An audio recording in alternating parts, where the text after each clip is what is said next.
오늘 너희가 믿을 때 성령을 받았느냐 이렇게 좀 제목을 찾아봤는데, 바울이 이 캠프를 하면서 하나님께 받은 감동이 있었을 것 같다는 생각이 들었습니다. 브리스가 아굴라 부부가 아볼로를 팀사역한 이후에 아볼로를 이 바울 팀에 결국에는 같이 합류하는 은혜를 받았고, 그러한 내용을 들었을 것입니다. 또는 아볼로라는 청년을 만났는데 어떻게 팀사역을 해야 될지에 대한 부분을 상의했을 수도 있습니다. 중요한 것은 우리가 오늘 읽는 성경을 보면 아볼로 같은 사람들이 이 에베소 지역에 있다는 것을 보는 것이죠. 어떤 신학자들은 좀 무리하게 억측하기는 이들이 아볼로의 제자가 아니었겠느냐 얘기하는데 그건 잘 모르겠지만, 분명히 이 시대에도 이렇게 아볼로같이 오늘 만난 이런 12명의 사람같이 예수를 믿는데 성경을 아는데 이 주 예수 이름으로 세례를 받는 성령 세례를 모릅니다. 구원받은 그 예수 그리스도 이름으로 구원받는 동시에 우리에게 성령이 임한다는 이 사실을 모르고 있는, 구원의 비밀을 모르는 사람들을 오늘 우리가 이 성경을 통해서 보게 되어지는 이유는 우리에게도 이런 사람들을 하나님이 만나게 할 것이다라는 그러한 기대와 또 믿음을 가져봅니다. 오늘 제가 아침에 카톡을 하나 받았는데, 그 요양병원 원장하는 권사님이 여러분에게도 보낸 그 마틴 루터 시대에 유럽에서 가장 유명했던 화가인 듀러라는 사람의 기도하는 손이라는 동영상을 보내서 함께 공유했습니다. 보신 분도 계시고 안 보신 분도 계시겠지만, 그 듀러라는 친구와 그의 친구 한스 나인슈타인 또는 프란츠 나인슈타인이라는 친구의 두 사람이 이야기했는데, 이 두 사람이 이제 같이 공부하러 올라왔는데 추천장을 써주겠다는 사람을 만났는데, 추천장을 받는 것이 문제가 아니라 추천장을 받았지만 그 학교에 입학금이 문제였어요. 그 당시 이들이 구할 수 없었던 그 돈을 때문에 그 친구들이 고민하다가 두 사람이 그러면 이렇게 하자, 우리가 한 사람씩 공부하기로 하자. 한 사람이 공부하면 한 사람이 그 사람을 돕고 나중에 그 사람이 먼저 성공해서 다음 사람 공부를 돕는 걸로 하자 해서 이들이 제비를 뽑았어요. 성경대로 하자고 제비를 뽑았는데, 그 한스란 친구가 나중에 하기로 해서 이 친구는 이제 일을 하면서 이 먼저 공부하는 듀러라는 친구를 돕게 되었다는 거예요. 이 친구가 그래서 우수한 성적으로 그 학교도 입학하고 공부를 마쳐서 이제 얼마큼 성공이 되어서 그 시골에서 낙향해서 여기저기 전전하면서 일하고 있는 그 친구를 찾아갔는데, 마침 그 친구가 이제 어느 식당에서 일하고 있다고 해서 찾아갔는데 그 친구가 혼자 기도하고 있는 시간이었거든요.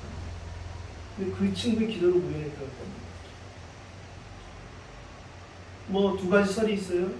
그 한스란 친구는 같이 그림을 그리던 친구였단 말이 있고, 한 설은 피아노를 전공하려고 했던 친구인데, 기도하는 내용이 하나님 이제 나는 내 손이 망가져서 더 할 수 없으니 나는 기도하는 손이 되고 내 친구가 진짜 하나님 원하신 그런 화가가 되게 달라고 그런 기도를 들으면서 그 자리에서 얼른 연필을 꺼내 손을 스케치하고, 그리고 이후에 그 거기에 이렇게 더 묘사해서 그 그림이 되었다고. 지금 뭐 그 그림이 굉장히 아주 유명한 그림이 됐다고 해요. 저는 뭐 그렇게 유명한지는 몰랐는데 그걸 보면서 참 마음이 좀 그랬어요. 그 듀러라는 사람이 이런 말을 남겼다고 해요. 기도하는 손이 가장 깨끗한 손이요 가장 위대한 손이다. 기도하는 자리가 가장 큰 자리요 가장 높은 자리다, 이렇게 말했다고 합니다. 이 듀러라는 친구는 이후에 아담과 이브라든가 굉장히 이 기독교적인 작품을 많이 남겨서 나름대로 자기의 그런 신앙을 표현할 생각해요. 저는 많은 기독교 작품 뒤에 이 한스라는 친구의 수고를 주님은 잊지 않으셨을 것이다, 그런 생각을 하게 되었습니다. 주님도 요한복음 15장 13절에 사람이 친구를 위하여 자기 목숨을 버리면 이보다 더 큰 사랑이 없다고 말씀하시면서 제자들과 우리들을 친구라고 이렇게 표현해 주셨어요. 우리가 다른 사람의 기도로 여기까지 지금 와 있는 것이고, 또한 우리도 그러한 기도의 손이 되어야겠다, 이런 생각을 하면서 아침에 좀 은혜를 받았습니다. 결국엔 하나님은 이 두 사람을 팀으로 묶으셔서 뒤로라는 사람의 역할 분수를 정해줬고, 그것을 그들이 성경적으로 제비를 뽑을 때에 그러면 한스란 친구는 남긴 작품이 없느냐? 뒤로라는 작품을 남겼잖아요. 오늘 기도라는 이런 은혜로 또 오늘 이 주일 예배를 시작하게 되었습니다. 너희가 믿을 때 성령을 받았느냐? 지금도 신학적으로 굉장히 대립되고 있는 그러한 논쟁거리입니다. 그러면 예수 믿으면 그 즉시 성령이 임하느냐? 그렇다. 이것이 이제 한쪽이 주장하는 것이고, 한쪽에서는 에이 그렇지 않다, 성령을 따로 받아야 된다, 뭐 이런 쪽이 있는데, 보통 우리 장로교 쪽이 믿을 때 바로 성령을 받는다고 주장하는 것이고, 오순절파인 순복음이라든가 또는 뭐 성결교라든가 감리교 이런 쪽은 오히려 그렇지 않다, 따로 받아야 된다. 그런데 뭐 둘 다 맞는 말이죠. 성령이 우리에게 임하셨는데 성령이 내주하시고, 우리 내주하시지만 성령이 우리에게 인도하시고 역사하시는 것에 대해서는 우리가 해야 될 일이 있다는 거예요. 그거를 믿는 것이 먼저 이 시작이 되어지고, 그 믿음 뒤에 우리의 기도가 나와야지, 기도할 때 성령이 인도하시고, 예배에 승리할 때 말씀 볼 때에 성령이 우리를 말씀으로 인도하시며, 하나님이 그 말씀을 통해서 하나님의 절대 계획인 전도와 선교, 생명살이 일들을 나를 먼저 부리셨다는 이 성령의 감동을 받을 때의 성령의 역사하시는 것이 우리가 보는 정설이라고 생각합니다. 오늘도 이 시간에 우리에게 내주신 성령께서 말씀으로 우리를 인도하시는 그러한 지속이 되길 바라고, 따라서 우리에게 각자의 역할과 직분, 직책, 분수를 따라서, 시간표에 따라서 우리에게 뒤로의 역할이냐, 한스의 역할이냐, 둘로 나눠지는 것이 아니라 반드시 우리에게 그런 역할이 있다는 거예요. 우리가 이 바울과 바나바 팀을 봐도 알잖아요. 바나바가 그렇게 사람들의 모든 오해를 불러일으켜도 불구하고 바나바와 바울을 불러서 그를 훈련하고 그를 사도로 하나님이 인정했다는 것에 대해서 다른 사람들에게 증인이 되었습니다. 그 후에 우리가 알다시피 조카 마가 요한 때문에 둘이 갈라지는 모습을 우리가 봤단 말이죠. 그렇다면 바나바와 바울이 잘못된 것이냐? 그렇지 않잖아요. 각자의 역할 시간표가 있는 것이죠. 여기가 오늘 우리가 성령의 인도를 받는 것입니다. 지난주에 우리가 결론을 아가야로 인도받는 아볼로의 사역을 보았어요. 이 아볼로 한 사람을 세우기 위해서 하나님은 저 로마에서 브리스가 부부를 쫓아내는 일도 하시는 거예요. 그 아볼로를 통해서 하나님이 하실 일이 있기 때문에 그런 것입니다. 우리에게 일어나는 일들이 작은 것으로 보이고 하나로 보이지만 그렇지 않습니다. 그것이 다 연결되는 것입니다. 제가 오늘도 예배하면서 찬양하면서 회개한 게 있는데, 저도 굉장히 피곤하더라고요. 이 여름이라서 그런지. 그래서 이제 그 권사님이 저한테 월요일, 화요일은 좀 쉬시면 어떻게 하냐고 말씀하셔서 제가 월요일 정도 쉬면 좋겠어요 라고 얘기했는데, 제가 오늘 본문 읽으면서 회개했어요. 두란노선에서 날마다 강론했다는 일들이 있는데, 마귀가 원했던 것에 내가 걸렸구나. 여기서 마귀가 가장 두려워하는 것이 날마다 예배하는 걸 두려워했는데, 여기에 내가 걸려가지고, 권사님이 그럼 월요일, 화요일 쉬시죠 뭐 했는데, 여기서 그래도 또 착한 척 하면서 월요일 하루만 쉬면 될 것 같아 이랬는데 취소하겠습니다. 동역자들의 기도와 소통 속에 아가야로 출발된 그 아볼로의 사역을 우리가 보았어요. 혼자 하는 것 같지만 그렇지 않습니다. 반드시 그 주의종 한 사람 뒤에는, 직분자 한 사람 뒤에는, 구원받은 우리 뒤에는 반드시 기도의 배경이 있는 거예요. 누군가 널 위해 기도하네, 이런 복음서가 있잖아요. 그렇습니다.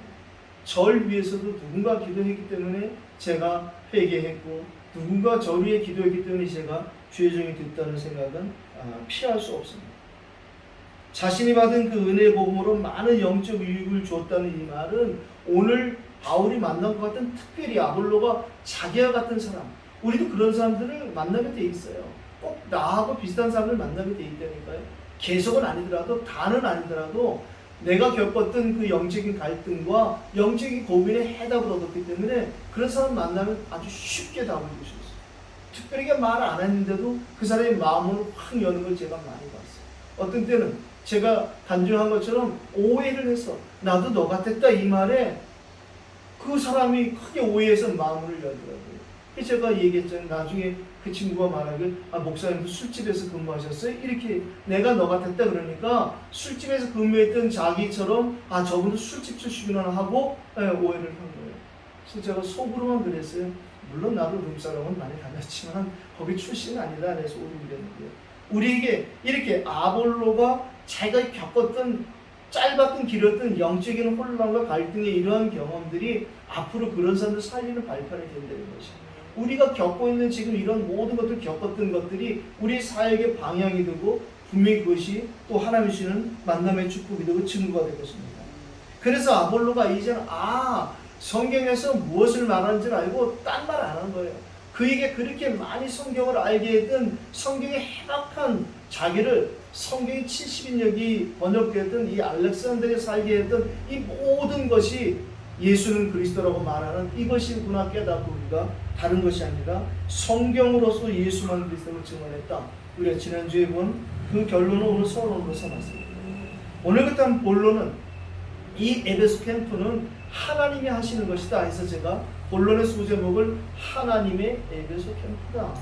이태원의 저희들 사역이 우리 남은 사역이 하나님 우리를 캠프로 끌고 갈 것인데 그것이 하나님의 캠프인 것을 잊지 말게 되시기를 예수 이름으로 축복합니다. 성령을 받지 않았던 에베소의 신실한 신자들, 그러나 하나님의 절대 계획은 성령을 이들이 받게 하는 것이 계획이었고 그 일에 이제 아볼로의 이런 사역 경험과 들은 이야기 모든 걸 통해서 이 지역을 파악 분석한 바울이 오늘 성령을 받는 에베소의 신자들의 하나님의 계획을 이루는데 쓰임받는 것입니다. 그래서 바로 뭐라고 얘기하느냐? 너희가 믿을 때 성령을 받았느냐. 우리가 복음을 전하다 보면 이런 경우 할 수 있어요. 그 사람에게 한마디를 건넸는데 그 사람들이 딱 그거 난 그런 거 모르는데 하고 이럴 수 있는 그런 답이 나올 수 있죠. 예를 들자면 하나님 우리에게 기도하는 사람을 만나게 하시면 태신자를 우리가 구하는 것이 아니라 기도 중에 우리에게 마음에 품게 하는 불신자가 있어요. 그걸 우리가 태신자라고 하잖아요. 아기를 잉태하듯이 마음에 품는 거예요. 그 태신자가 우리에 품어지면 이후에 그들 중에서 누군가 시간표에 따라 태신자가 나오게 돼 있죠. 그런데 태신자를 기도하다가 그들을 어느 날 딱 만나면 그들에게 말을 건네는데 그들이 지금 갖고 있는 고민을 우리가 질문을 하게 된다는 거예요.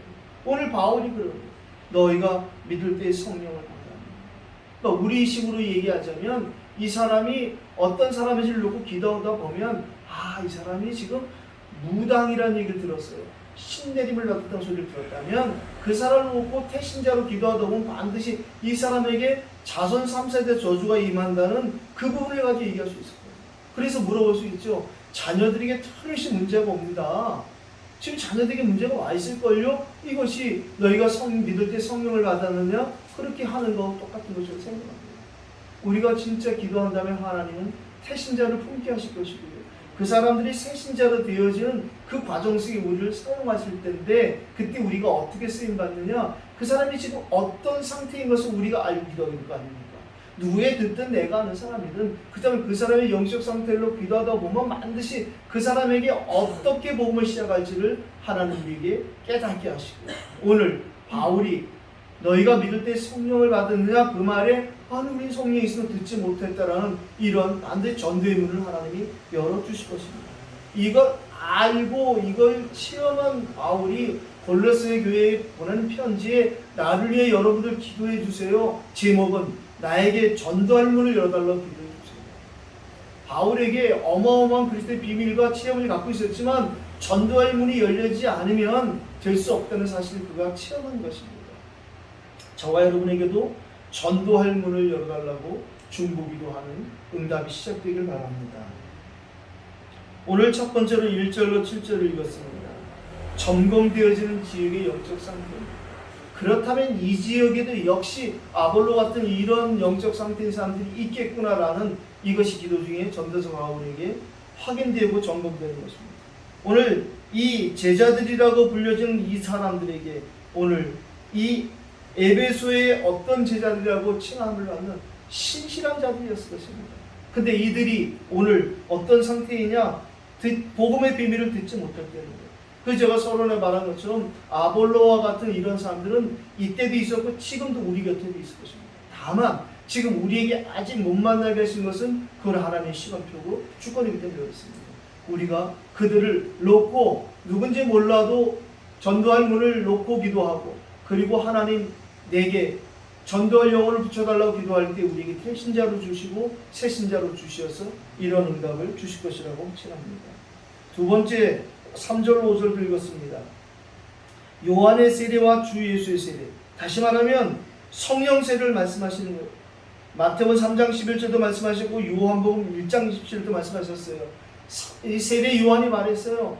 곧 내 뒤에 오신 이가 성령으로 세례를 주실 것이다. 주 예수를 믿으라, 그리하면 너와 내 집이 구원을 받으라. 이 말은 예수 그리스도를 믿으면 성령이 임하시고 성령의 세례를 받는다는 것이다. 칼빈은 불가항력적인 은혜라고 표현했죠. 우리가 어떻게 감당할 수 없는 거야. 예수님이 뭐라고 말씀하셨느냐? 내가 너에게 평안을 끼치노니라고 말했어요. 코미디 프로그램에 보면 가끔씩 나오는 프로 있잖아요. 친구가 지나갈 때 물을 누가 실수로 확 끼얹는다라든가, 또는 아이들이 못된 선생님이 골려 먹으려고 문 열리면 뭐 물이 쏟아지게 한다라든가, 치우개가 떨어지게 한다든가 하는 그런 것처럼 끼치는 이것은 우리 감당할 수 없다. 우리에게 이 은혜가 회복되길 바랍니다. 곧 내 뒤에 오시는 그 일하라 하신, 지금도 여전히 요한의 세례만 아는 사람들이 많습니다. 그래서 낱낱이 회개된다는 사람들이 있는데 그 낱낱이 회개가 안 된다니까요. 기억이 안 나는데요. 낱낱이 회개할 수 있는 것도 성령 세례가 임해야 우리가 그 회개할 것이 생각은 안 됩니다. 진짜 성령의 세례가 임하면 사람마다 차이는 있지만 하나님 그때부터 우리의 삶을 책임지시고 인도해 가는 것입니다. 저와 여러분을 만나는 사람들에게 진짜 바른 복음을 전해서 그들이 이러한 성령의 세례를 받는 그 일이 시작되길 바랍니다. 또 혹여 우리에게 이스라엘의 잃어버린 양에게로 보내는 시간표가 된다면 그들에게도 겸손하게 우리가 내가 진짜 성령의 세례를 받은 그 감정을 통해서 그들에게도 이 복음이 전해져서 그들 또한 우리와 함께 모든 민족 만민 땅까지 이 복음을 전하는 증인들로 같이 되기를 예수 이름으로 축복합니다. 하나님께서 현장에 예비된 12명의 제자들을 주셨어요. 왜 하필이면 12명을 준비해 놓으셨겠느냐? 여기에 저는 제 나름대로 이런 은혜를 받았습니다. 이 바울에게 마가다락방이 없었지만 거기 임하신 성령의 이 놀라운 그리스도를, 부활의 그리스도를 다메섹에서 만나게 함으로 동일한 이러한 축복을, 거기서는 베드로에게 일어난 모든 안진뱅이 죽은 자 살리는 이런 축복을 이 바울에게 동일하게 일으키신 그것은 우리도 안진뱅이 일으키고 죽은 자 살리는 것이 일어나느냐? 그럴 수 있겠죠. 그러나 안 그래도 상관없다는 거예요. 우리를 구원하신 그리스도는 어제나 오늘나 영원토록 동일하시는 말씀의 성취로 2000년 전 마가다락에 임하셨던 그 성령으로 우리에게 임하시는 부활의 영이라는 이 사실을 말씀하는 것이라고 생각합니다. 따라서 오늘 12명의 이러한 제자들을 만나게 하는 이 이유도 우리에게도 이러한 분명히 함께 동역할 제자들을 예비하셨다, 이렇게 저는 보고 싶고 여러분도 그렇게 받기를 바랍니다. 두 번째 보고 싶은 것은 이 안수했던 얘기를 우리가 좀 한번 하고 싶은데 6절, 바울이 그들에게 안수했다는 거예요. 그러니까 성령이 그들에게 임하셨다는 거예요. 방언도 하고 예언도 했다.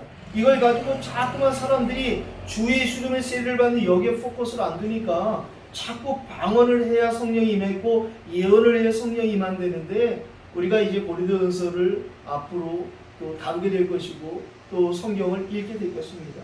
고린도전서에 특별히 이 14장에서는 이렇게 은사장이라고 말하는 여기에서 방언과 예언에 대해서 많이 말을 하는데요. 먼저 안수에 대한 의미를 우리가 살펴봐야겠어요. 안수는 출애굽기 28장 29장에 모세가 하나님부터 말씀을 받는데 네 형 아론의 그 자녀에게, 두 아들에게 안수해서 이 세상의 직분을 이어받게 하라. 이게 어떻게 보면 안수의 의미일 수 있겠어요. 안수는 크게 이렇게 보면 되겠습니다. 하나님께 주시는 직분을 맡기는 것입니다. 그 직분 받은 자를 하나님께 바치는 것이고, 하나님께서 그 직분 받은 자에 그 일을 할 수 있는 은혜를 주시는 것입니다. 따라서 안수는 꼭 무슨 직분을 받을 때만이 아니라 우리가 구원받는 그 순간에 사실 이미 하나님께서 부활의 손을 얹어서 우리에게 그리스도의 손으로 우리를 안수하는 시간, 또 우리가 직분을 받을 때 안수하는 것도 역시 그것이라고 생각합니다. 오늘 바울이 그들에게 안수했던 말은 아마 그들에게 직분을 주지 않았겠나 이런 생각이 듭니다. 이걸 가지고 안수기도를 빙자해서 막 이상한 짓 하는 사람 많은데 그런 것이라고 우리는 생각 안 했으면 좋겠고요.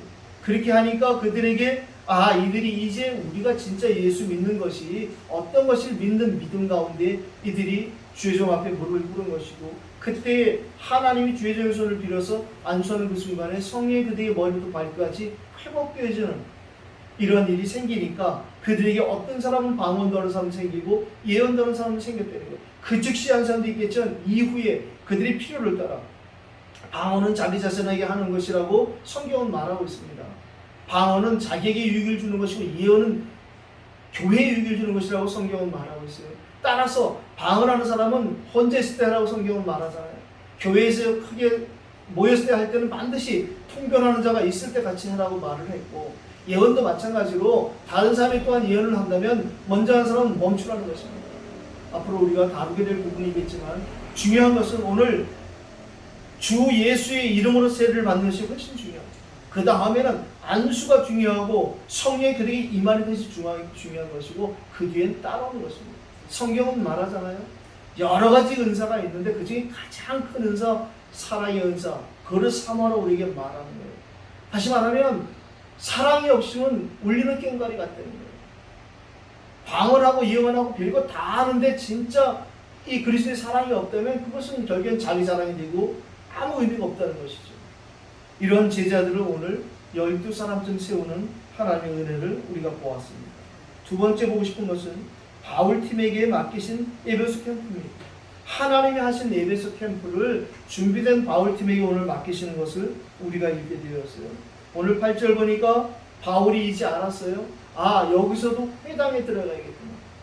꼭 우리가 회당을 대학교다, 중학교다 이렇게 할 건 없어요. 분명히 회당은 하나님이 복음 들을 만한 사람이 있는 장소라면 저는 회당이라고 보고 싶습니다. 이태원 전체를 회당으로 보는 것도 저는 무리가 없다고 생각합니다.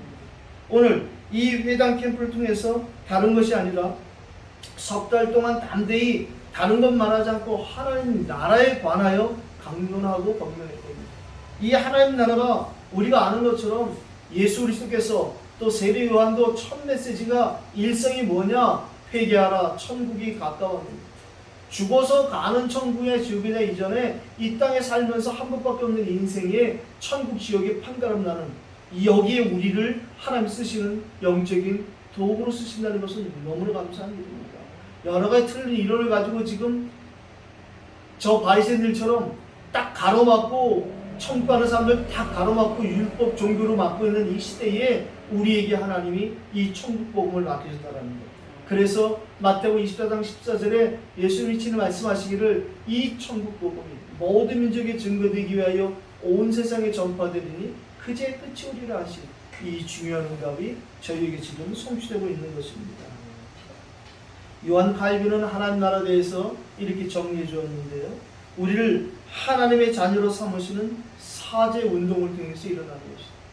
우리를 하나님의 자녀로 삼으시는 그런 회개 운동을 통해 일어나는 겁니다. 회개는 제가 지난번에 말했지만 회개는 후회하고 눈물 흘리고 그런 것을 넘어서는 거예요. 회개는 하나님께 방향을 맞추는 거예요. 틀렸던 주파수가 하나님께 주파수를 맞추는 것은 제대로 하나님의 방향을 트는 것, 그것이 바로 회개고, 그래서 우리가 하는 것이 아니라 하나님이 그렇게 우리의 방향을 잡아주는 것입니다. 우리를 지속적으로 하나님의 형상답게 만드시는 성화운. 우리가 구원받으면 즉시 하나님 자녀가 되는 것은 맞는데 우리가 점점 날마다 신앙이 자라가고 신앙이 변화되는 거예요. 그걸 우리는 성화라고 말하잖아요. 우리가 점점 거룩해져 가는 거예요. 처음부터 단판에 어떤 사람은 완전 개바천선한 사람도 있겠지만 거의 그렇지 않습니다. 우리는 서서히 변화되게 되어 있고, 사실은 주님께 가는 날까지 100% 변화되지 못합니다. 우리 육신의 습관과 그 사람의 익숙해진 여러 가지 경험점에 따라 다르겠지만 우리는 하나님의 이런 성화 운동에 부름받은 것이라고 생각합니다. 두란노 소원에서 매일 캠프가 시작되었어요. 이제 어떤 사람들은 마음의 기도 순종하지 않고 무리 앞에서 이 돌을 비방하거늘 이게 응답이랍니다. 반대파가 나온 것이 우리는 왜 저럴까 하는데 그 응답이라니까. 하나님이 그것 가지고 바울을 그들에서 떠나 이제 회당에서 복음을 전하니까 복음에 반응 보이는 사람과 반응을 보이되 여기에 받아들이는 반응과 배척하는 반응을 보였단 말이죠. 그러면 배척하는 사람과 그들을 설득하고 논쟁하고 싸울 일이 없는 거예요. 우리는 이 복음에 선한 반응을 보이는 예비된 사람들과 다시 거기서 시작하면 되는 것입니다. 오늘 그들을 데리고 그들을 떠나 제자들을 따라서 이 회당에서 반대하는 사람들을 마음이 그도 순종하지 않고 이 돌을 비방하는 사람들을 떠나서 그런 사람들하고 뭐 다툴 거 없고 그들을 설득하려고 할 필요가 없다니까요. 그 선한 반응을 보인 사람을 데리고 오늘 두란노 소원하는 장소에서 날마다 강론하리라. 이제 드디어 시간표를 따라 10절에 보니까 2해 동안 이같이 했답니다. 2년 동안 이제 이 두란노 소원에 와서 아시아 복음화의 응답을 받는 것입니다. 두란노 소원에서 2년 동안 이같이 하니 아시아에 사는 자는 유대인이나 헬라인이나 다 주의 말씀을 듣다. 신학대학원을 왜 2년 하느냐, 연구원을 왜 2년 하느냐, 이 두란노 소원을 가지고 이렇게 2년을 시작했어요. 그래서 지금도 연구원 2년 하는 데가 많죠. 사실은 2년 가지고 끝을 내는 게 문제입니다. 2년 가지고 끝을 내는 것이 아니라 그 2년이 시작이라고 생각합니다. 세 번째 우리가 보고 싶은 것은 11절 19절인데요. 지금도 많은 사람들이 영적인 일을 어떤 방법, 기술 이런 걸로 배워서 흉내를 내는 게 많단 말이죠. 특별히 복음 전하는 저희들이 이런 부분을 굉장히 좀 경계해야 될 일이라고 생각합니다. 여기 오늘 등장하는 이 유대의 한 제사장 스게와의 일곱 아들은 번역을 헬라어로 원래 보면 사실은 대제사장으로 번역하는 것이 맞다고 보는 것이 옳습니다. 그렇다면 이렇게 대제사장일지라도 복음 모르면 결국은 흉내내는 사람들이 된다는 것이죠. 바울의 치유 캠프가 11절로 12절에 등장하고 있습니다. 하나님 바울의 손으로 놀라운 능력을 행하게 하시니 심지어 최자실 목사님이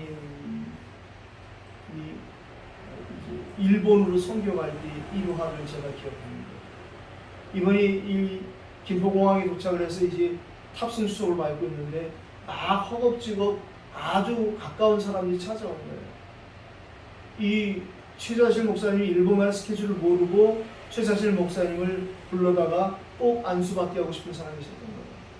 꼭 살아야 될 중요한 사람이 있으니까. 그때 뭐 취소할 수는 없고 하니까 가면서 그랬더니 그들이 목사님 손수건을 달라고 해서 손수건을 갖다 얹고 놨다는 말이 있어요. 물론 뭐 저는 이렇게 봐요. 그게 최자실 목사님의 어떤 손수건이 문제가 아니라 그들의 믿음이 아니었겠는가. 지붕을 뚫어서 친구의 침상을 예수님께로 내렸던 그런 친구들의 믿음도 참 하나님이 역사하셨겠다. 그 이후에 최자실 목사님의 손수건을 여러 사람들이 뭐 만들어 팔기도 했던 소문도 있는데 절대 역사 안 일어났다고 저는 생각합니다. 심지어 고대 근동 지방에서는 이 내가 히브리 신 예수 이름을 빌어 명하노니 이런 일이 여기서만 있는 것을 허다하게 있었다는 거예요. 피조물 둘러싸고 날아다니는 귀신은 떠날지어다 뭐 이렇게 기도하는 사람도 많았고요. 심지어는 솔로몬의 이름을 불러서 귀신을 쫓아냈다는 거예요. 이게 무슨 말이냐? 지금도 똑같거든요. 모든 종교가 지금 귀신 쫓는 일을 다 합니다. 그런데 기독교에서 예수 이름을 빌려서 귀신을 쫓는다 해서 예수는 귀신이 나갈 수 있어요? 그러나 그게 속을 수 있다는 거예요. 귀신은 가장 성경적으로 보는 것은 귀신은 쫓겨나가게 되는 거죠. 제가 뭐 여러 번 얘기했잖아요. 그 귀신 쫓는 유명한 교회 가서 제가 몇 주를 지켜봤다니까 세밀하게 매론으로 살펴봤어요. 진짜 귀신이 쫓겨나가는데 야 이게 미치겠더라고요. 너 어떡하지? 이게 진짜니까. 그럼 나도 저걸 배워야 되는 거냐 뭐냐. 그러고 있는데 제가 몇 줄 살펴보니까 공통점을 찾아냈어요. 늘 나오는 사람이 나오더라고요. 그래서 내가 저거 짜고 치나 했더니 짜고 치는 게 아니라 귀신이 계속 들락날락 거리는 겁니다. 물 없는 곳으로 더러운 귀신이 찾아 떠났다는 걸 보면서 내가 이 귀신이 들락날락 하는 거구나. 저 귀신이 못 들어오게 만들어야지. 근데 그를 보면서 이초성 목사의 집회는 내가 참석할 시간은 없었고 비디오 테이프로 조금 연구해 봤는데 거기도 똑같더라고. 거기도 매일 나오는 사람이 매일 나오는 거예요. 이 성락교회 베레아에서 저 몽군포에서 해수욕장에서 1년에 한 번씩 귀신 쫓는 큰 대회를 하는데 제가 그거를 비디오 테이프에서 몇 년간 쭉 살펴보는데 해마다 나오는 사람들은 해마다 나와요. 저게 귀신이 그렇구나. 우리가 진짜 우리는 뭐 그런 걱정이 없잖아요. 귀신이 우리가 들어올 일이 없으니까. 귀신이 들어왔다. 지금도 다양하게 이것을 속고 속이는 거예요. 지금도 이러저러한 방식으로 귀신을 쫓는 이것을 배우러 다니는 사람들이 많고 지금도 저는 김희동 목사 그분이 참 똑똑한 사람인데 아주 못된 것 중에 내가 하나 찾은 게 뭐냐면 귀신을 쫓는 것을 축귀란 말을 안 써요. 사악한 사자 써서 축사란 말을 쓰더라고요. 그럼 예수님께서 축사하시고 오병이어 기적을 베풀 때 축사를 한글로 쓰는데 그 아주 못됐다. 아주 나쁜 사람이구나. 제가 그 사람에게 그때 딱 생각했어요. 이 사람 아주 못된 사람이구나. 제 머리가 좋고 글을 쓰는 사람이니까 단어 쓰는 것이 굉장히 재주가 좋더라고요. 그런데 거기다가 그 축귀란 말을 안 쓰고 귀신을 쏜다고 쓰면 될 것인데 그거를 축사란 말을 쓰면서 내가 굉장히 제가 그때부터 그분을 나쁘게 보기 시작했는데 우리가 하나님 주신 이 말이라는 걸 있어가지고 참 조심해야겠다 그래서 또 해봤습니다. 오늘 이 거짓 사역과 알려지는 영적 사실에 대해서 오늘 이들이 어떻게 되는지는 본문을 우리가 봤잖아요. 결국에는 이 사람들 중에서 이 두 사람에게 귀신들이 올라타서 이들을 완전히 망신시키며 이들이 가짜인 것을 알게 하는 사실을 우리가 보았어요. 영적인 사실. 내가 바울도 알고 예수도 알고 너희는 누구냐. 귀신이 안 되니까요. 야고보서에도 말하잖아요. 귀신도 하나님의 한 분인 것을 알고 떤다라는 그 사실. 우리가 절대 여기에 속을 필요도 없고 속아서도 안 된다고 생각합니다. 우리는 그냥 복음만 전하면 됩니다. 불만 키면 왼손으로 키든 팔꿈치에 키든 스위치만 눌러 불이 켜지게 돼 있고 그 순간 어둠은 떠나게 되어 있는 것입니다. 17절로 19절도 읽었는데요. 믿은 사람들의 자복과 그 결과들을 봐야겠습니다. 에베소에 사는 유대인과 헬라인들이 다 이를 알고 두려워하며 주 예수의 이름을 높이고 믿은 사람들이 많이 와서 자복하여 행한 일을 알리며 또 마실 행하던 많은 사람이 그 책을 모아가지고 와서 모든 사람 앞에서 불사르니 그 책값을 계산한 즉 은 5만이나 이제 이들이 결단을 한 거예요. 그래서 은 5만이나 되더라. 이게 얼마 되지 모르겠지만 지금 은값을 모르냐. 그러나 상당한 값은 틀림없을 것입니다. 이 정도를 물질을 포기할 정도 이것을 되팔면 그 돈을 받을 거 아니겠어요. 그러나 그렇게 되면 또다시 이것이 양산되기 때문에 그들이 이제 진정한 회개를 하는 방향을 바꿨다는 거예요. 자복이라는 것은 우리의 심령이 죄악의 통치에서 노인 증표로 하나님 주시는 거 아니겠어요? 우리가 자복이라는 말은 회개와 같은 말인데 통에 자복한다 이런 말을 하잖아요. 다르지 말하면 나를 그런 죄악과 사단의 매유에서 풀어준 것을 하나님께 어떤 사람은 기쁨으로 어떤 사람은 눈물로 어떤 사람은 표시내면서 어떤 사람은 표시는 안 내지만 진심으로 하는 이것이 우리에게 필요한 자복이라고 생각합니다. 이것들이 날마다 우리에게 예배를 통해서 하나님 주신 은혜를 받을 때마다 우리에게 나타나는 영적인 변화라고 생각합니다. 많은 사람이라는 그 결과 책을 불사를 정도로 은 5만 되는 값어치의 그 모든 것을 이제 회개하는 이런 부분을 우리가 보았습니다. 오늘 결론은 이와 같이로 시작되어지는 이 20절 이하의 말씀을 가지고 보고 싶습니다. 이와 같이 주의 말씀이 힘이 있어 흥하여 세력을 얻으리라. 주의 말씀이 힘이 있어서 흥하여 세력을 얻는 당연한 일이 시작되어지는 거예요. 21절에 보니까 이러한 여러 가지 일들 후에 하나님 바울이 하신 응답은 마게도냐 아가리오처 예루살렘에 갔다가 이제 그가 그전 성경은 경영하여 이르되 이번 밖에 성경은 작정하여 이르되 그의 마음에 하나님이 어떤 경영과 작정을 주셨느냐. 이렇다면 이제 진짜 이 시대에 가장 최고의 복음이 필요한 곳 로마를 가야겠구나. 저 브리스길라 아굴라가 쫓겨난 이후에 저게 남아있는 유대에서 온 유대인 기독교인들 다 쫓겨나고 남아있는 소수의 로마 기독교인들 그들에게 이제 이 복음을 전하러 가야겠구나라고 결심하고 로마서 편지를 기록하는 것을 결심하는 것이죠. 순회 캠프 이후에 로마를 가야겠다는 이 결단. 저희에게도 분명히 이런 시간표가 올 것입니다. 세 번째입니다. 결론의 세 번째, 제자 파송과 고린도에 보내는 서신의 기록. 서론도 말씀드렸지만 이제 이 22절 이후에 고린도 전후서를 기록하는 바울의 그런 역사가 실제적으로 역사에 기록되어 있는 것이죠. 오늘 디모데와 에라스도 두 사람을 마게도로 보냈다는 거예요. 이제 복음의 확산이 되어지니까 사역자들이 세워지고 이 사역자들을 파송하는 일이 이때도 시작된 것이고 우리도 받아야 될 응답입니다. 우리가 사역자로 세워지는, 제가 이야기하는 이 팀 사역까지 세워지는, 그래서 우리가 한 지역, 한 분야에서 말씀 운동을 펴면서 이 말씀 사역자와 조장, EBS 사역자, GBS 사역자, TBS 사역자 등 이 함께 일할 제자들을 찾아낼 수 있는 사람을 세워지게 되면 그들 중에서 똑같이 우리 같은 사역자가 되어서 이제 이들이 세워지면 우리는 이들을 파송하는 것입니다. 고린도서 8장 23절에 보면 고린도의 하나님은 바울을 통해서 디도를 파송하는 장면이 나타나고요. 빌립보서 2장 5절에 빌립보의 에바브로 디도를 파송하는 장면도 기록되어 있습니다. 골로새 4장 10절에 골로새의 마가 요한을 파송하는 장면이 기록되어 있고요. 데살로니가서 3장 2절에는 디모데를 데살로니가 교회로 파송하는, 그 교회의 목회자도 파송하지만 사역자도 파송하는, 또다시 순회 캠프를 할 수 있는 이런 일들을 우리가 일찍이 이런 것을 경험해 봤죠. 그래서 우린 부족하지만, 우리보다 훌륭하지만 힘을 이끄는 그들에게 가서 우리에게 하나님이 역사하신 그 부분을 전달했을 때 미국에 있는 각 교회 사람들이 큰 힘을 얻고 회복된 것을 우리가 보고 왔습니다. 각지에게 신학원 강의를 다니는 것도 마찬가지죠.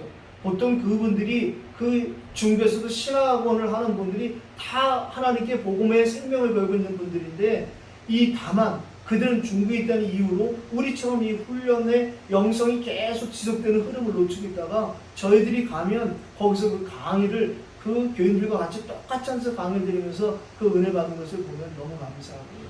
앞으로 우리도 이렇게 순회 캠프와 그리고 사역자를 파송하는 일들이 이태원 RTC에서 우리가 받아야 될 응답이라고 생각합니다. 그렇다면 오늘 제목을 우리가 다시 한번 생각해 봐야겠습니다. 너희가 믿을 때에 성령을 받아야 합니다. 우리가 믿을 때에, 예수님을 그리스도로 믿을 때에 그때 우리에게 성령이 동시에 임하시는 이 말씀이 우리가 믿어지기 때문에 우리에게 성령이 와 계시는 것입니다.